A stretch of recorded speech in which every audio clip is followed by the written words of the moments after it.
ఎవరైతే అజీర్తి సమస్యతో బాధపడుతున్నారో, ఎవరైతే గ్యాస్ట్రిక్ సమస్యతో బాధపడుతున్నారో, ఎవరైతే గ్యాస్ట్రైటిస్ సమస్యతో బాధపడుతున్నారో,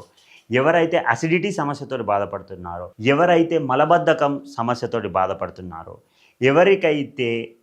పొద్దున్న లేవగానే మోషన్కి వెళ్ళడానికి ఇబ్బంది పడుతూ, ఎవరికైతే పైల్స్ సమస్య ఉందో, ఎవరికైతే ఫిషర్ సమస్య ఉందో, ఎవరికైతే ఫిస్టులా సమస్య ఉందో, ఇలాంటి ఒక్క మాట చెప్పాలంటే ఎవరికైతే గట్ సమస్యలు ఉన్నాయో వాళ్ళందరికీ ఇప్పుడు నేను చెప్పబోయే లడ్డు ఒక దివ్య ఔషధం లాగా పనిచేస్తుంది. కొంచెం బెల్లం తీసుకోండి, ఇంకొకటి తేనె తీసుకోండి,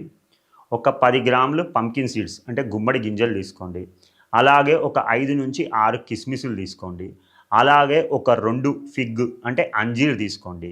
అలాగే బాదాం ఇంకా కాజు ఇవి కూడా తీసుకోండి. ఇవన్నీ మంచిగా దంచి ఒక పొడిలాగా చేసుకొని ఆ బెల్లంలో కలుపుకొని